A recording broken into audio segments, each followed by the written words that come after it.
जय हिंद दोस्तों, मैं कबीर आज फिर हाजिर हूं आपकी खिदमत में। आप सुन रहे थे भीष्म साहनी की लिखी कहानी चीफ की दावत का पहला भाग। आइए शुरू करते हैं आज दूसरा और अंतिम भाग। मां को देखते ही देसी अफसरों की कुछ स्त्रियां हंस दी कि इतने में चीफ ने धीरे से कहा, पुअर डियर। मां हड़बड़ा के उठ बैठी। सामने खड़े इतने लोगों को देखकर ऐसी घबराई कि कुछ कहते ना बना। झट से पल्ला सिर पर रखती हुई खड़ी हो गई और जमीन को देखने लगी। उनके पांव लड़खड़ाने लगे और हाथों की उंगलियां थर थर कांपने लगी। मां, तुम जाके सो जाओ। तुम क्यों इतनी देर तक जाग रही थे? और खिसियाई हुई नजरों से शामनाथ चीफ के मुंह की ओर देखने लगे। चीफ के चेहरे पर मुस्कुराहट थी। वो वहीं खड़े खड़े बोले, नमस्ते। मां ने झिझकते हुए अपने में सिमटते हुए दोनों हाथ जोड़े, मगर एक हाथ दुपट्टे के अंदर मालों को पकड़े हुए था, दूसरा बाहर। ठीक तरह से नमस्ते भी ना कर पाई। शामनाथ इस पर भी खिन्न हो उठे। इतने में चीफ ने अपना दायां हाथ मिलाने के लिए मां के आगे किया। मां और भी घबरा उठी। मां, हाथ मिलाओ। पर हाथ कैसे मिलाती? दाएं हाथ में तो माला थी। घबराहट में मां ने बायां हाथ ही साहब के दाएं हाथ में रख दिया। शामनाथ दिल ही दिल में जल उठे। देसी अफसरों की स्त्रियां खिलखिलाकर हंस पड़ी। यूं नहीं मां, तुम तो जानती हो दायां हाथ मिलाया जाता है, दायां हाथ मिलाओ। मगर तब तक चीफ मां का बायां हाथ ही बार बार हिलाकर कह रहे थे, हाउ डू यू डू। कहो मां, मैं ठीक हूं, खैरियत से हूं। मां कुछ बड़बड़ाई। मां कहती है, मैं ठीक हूं। कहो मां। How do you do. मां धीरे से सकुचाते हुए बोली, ही डू डू। एक बार फिर कहकहा उठा। वातावरण हल्का होने लगा। साहब ने स्थिति संभाल ली थी। लोग हंसने चहकने लगे। शामनाथ के मन का क्षोभ भी कुछ कुछ कम होने लगा था। साहब अपने हाथ में मां का हाथ अब भी पकड़े हुए थे और मां सिकुड़ी जा रही थी। साहब के मुंह से शराब की बू आ रही थी। शामनाथ अंग्रेजी में बोले, मेरी मां गांव के रहने वाली है,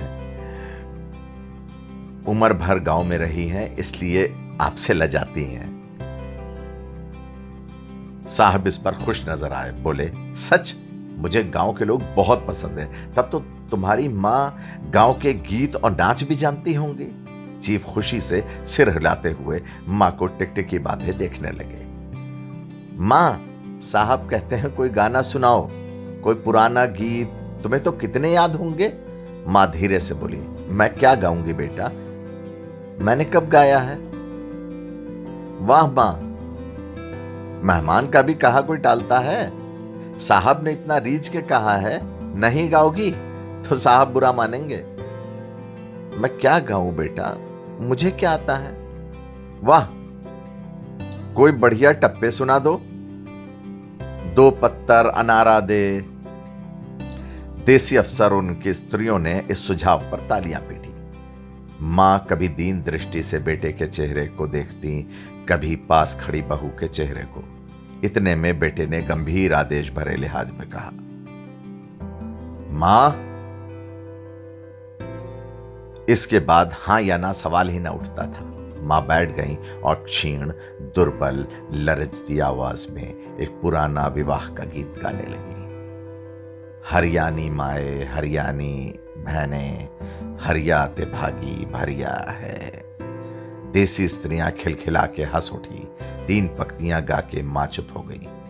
बरामदा तालियों से गूंज उठा। साहब तालियां पीटना बंद ही ना करते थे। शामनाथ की खींच प्रसन्नता और गर्व में बदल उठी थी।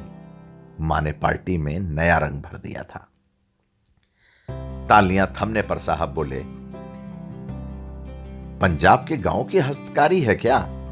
शामनाथ खुशी में झूम रहे थे। बोले, ओ बहुत कुछ साहब, मैं आपको एक सेट उन चीजों का भेंट करूंगा, आप उन्हें देखकर खुश होंगे। मगर साहब ने सिर हिलाकर अंग्रेजी में पूछा, नहीं, मैं दुकानों की चीज नहीं मांगता। पंजाबियों के घरों में क्या बनता है, औरतें खुद क्या बनाती हैं? शामनाथ कुछ सोचते हुए बोले, लड़कियां गुड़िया बनाती हैं और फुलकारियां बनाती हैं। फुलकारी क्या? शामनाथ फुलकारी का मतलब समझाने की असफल चेष्टा करने के बाद मां को बोले, क्यों मां, कोई पुरानी फुलकारी घर में है? मां चुपचाप अंदर चली गई और अपनी पुरानी फुलकारी उठा लाई। साहब बड़ी रुचि से फुलकारी देखने लगे। पुरानी फुलकारी थी, जगह जगह से उसके तागे टूट रहे थे और कपड़ा फटने लगा था। साहब की रुचि को देखकर शामनाथ बोले, ये फटी हुई है साहब, मैं आपको नई बनवा दूंगा। मां बना देंगी?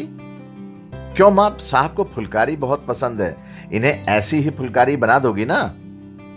मां चुप रही, फिर डरते डरते धीरे से बोली, अब मेरी नजर कहां है बेटा, बूढ़ी आंखें क्या देखेंगे? मगर मां का वाक्य बीच में ही तोड़ते हुए शामनाथ साहब को बोले, वो जरूर बना देंगे, आप उसे देखकर खुश होंगे। साहब ने सिर हिलाया, धन्यवाद किया और हल्के हल्के झूमते हुए खाने की मेज की ओर बढ़ गए। बाकी मेहमान भी उनके पीछे पीछे हो लिए। जब मेहमान बैठ गए और मां पर से सबकी आंखें हट गईं, तो मां धीरे से कुर्सी पर से उठी और सबसे नजरें बचाती हुई अपनी कोठरी में चली गई।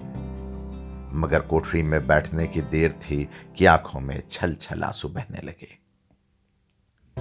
वो दुपट्टे से बार बार उन्हें पोंछती, पर वो बार बार उमड़ आते, जैसे बरसों का बांध तोड़कर उमड़ आए। मां ने बहुतेरा दिल को समझाया, हाथ जोड़े, भगवान का नाम लिया, बेटे के चिरायु होने की प्रार्थना की, बार बार आंखें बंद की, मगर आंसू बरसात के पानी की तरह जैसे थमने में ही ना आते थे। आधी रात का वक्त होगा, मेहमान खाना खाकर एक एक करके जा चुके थे। मां दीवार से सटकर बैठी, आंखें फाड़े दीवार को देखती जा रही थी। घर के वातावरण में तनाव ढीला पड़ चुका था। मोहल्ले की निस्तब्धता शामनाथ के घर पर भी छा चुकी थी। केवल रसोई में प्लेटों के खनकने की आवाज आ रही थी। तभी सहसा मां की कोठरी का दरवाजा जोर से खटकने लगा। मां, दरवाजा खोलो। मां का दिल बैठ गया, हड़बड़ा कर उठ बैठी। क्या मुझसे फिर कोई भूल हो गई? मां कितनी देर से अपने आप को कोस रही थी कि क्यों उन्हें नींद आ गई, क्यों वो ऊँघने लगी। क्या बेटे ने अभी तक क्षमा नहीं किया? मां उठी और कांपते हाथों से दरवाजा खोल दिया। दरवाजा खुलते ही शामनाथ झूमते हुए आगे बढ़ाए और मां को आलिंगन में भर लिया। ओ अम्मी, तुमने तो आज रंग ला दिया। साहब तुमसे इतना खुश हुआ कि क्या कहूं। ओ अम्मी, मेरी अम्मी। मां की छोटी सी काया सिमट कर बेटे के आलिंगन में छिप गई। मां की आंखों में फिर आंसू आ गए। उन्हें पोंछती हुई धीरे से बोली, बेटा तुम मुझे हरिद्वार भेज दो, मैं कब से कह रही हूं। शामनाथ का झूमना सहसा बंद हो गया और उनके पेशानी पर फिर तनाव के बल पड़ने लगे। उनकी बाहें मां के शरीर पर से हटाई। क्या कहा मां? यह कौन सा राग तुमने फिर छेड़ दिया? शामनाथ का क्रोध बढ़ने लगा। बोलते गए, तुम मुझे बदनाम करना चाहती हो ताकि दुनिया कहे कि बेटा मां को अपने पास नहीं रख सका। नहीं बेटा, अब तुम अपनी बहू के साथ जैसा मन चाहे रहो। मैंने अपना खा पहन लिया, अब यहां क्या करूंगी? जो थोड़े दिन जिंदगानी के बाकी हैं, भगवान का नाम लूंगी। तुम मुझे हरिद्वार भेज दो। तुम चली जाओगी तो फुलकारी कौन बनाएगा? साहब से तुम्हारे सामने ही फुलकारी देने का इकरार किया है। मेरी आंखें अब नहीं है बेटा जो फुलकारी बना सकूं। तुम कहीं और से बनवा लो, बनी बनाई ले लो। मां, तुम मुझे धोखा देके यूं चली जाओगी? मेरा बनता काम बिगाड़ोगी? जानती नहीं साहब खुश होगा तो मुझे तरक्की मिलेगी। मां चुप हो गई, फिर बेटे के मुख की ओर देखते हुए बोली, क्या तेरी तरक्की होगी? क्या साहब तेरी तरक्की कर देगा? क्या उसने खुद कुछ कहा है? कहा नहीं, मगर देखते नहीं कितना खुश गया है। कहता था जब तेरी मां फुलकारी बनाना शुरू करेंगी तो मैं देखने आऊंगा कि कैसे बनाती हैं। जो साहब खुश हो गया तो मुझे इससे बड़ी नौकरी भी मिल सकती है, मैं बड़ा अफसर बन सकता हूं। मां के चेहरे का रंग बदलने लगा। धीरे धीरे उनका झिर्रियों भरा मुंह खिलने लगा। आंखों में हल्की हल्की चमक आने लगी। तो तेरी तरक्की होगी बेटा, तरक्की यूं ही हो जाएगी। साहब को खुश रखूंगा तो कुछ करेगा, वरना उसकी खिदमत करने वाले और थोड़े हैं। तो मैं बना दूंगी बेटा, जैसे बन पड़ेगा बना दूंगी। और मां दिल ही दिल में फिर बेटे के उज्जवल भविष्य की कामनाएं करने लगी। और मिस्टर श्यामनाथ, अब सो जाओ मां, कहते हुए तनिक लड़खड़ाते हुए अपने कमरे की ओर घूम गए। दोस्तों, इस अंतिम भाग के साथ भीष्म साहनी की लिखी कहानी चीफ की दावत आज खत्म होती है। आपको कैसी लगी हमें कमेंट में जरूर बताइएगा, हमें इंतजार रहेगा। अब आपसे विदा लेता हूं, जल्दी ही नई कहानी के साथ आपसे मुलाकात होगी। तब तक के लिए जय हिंद।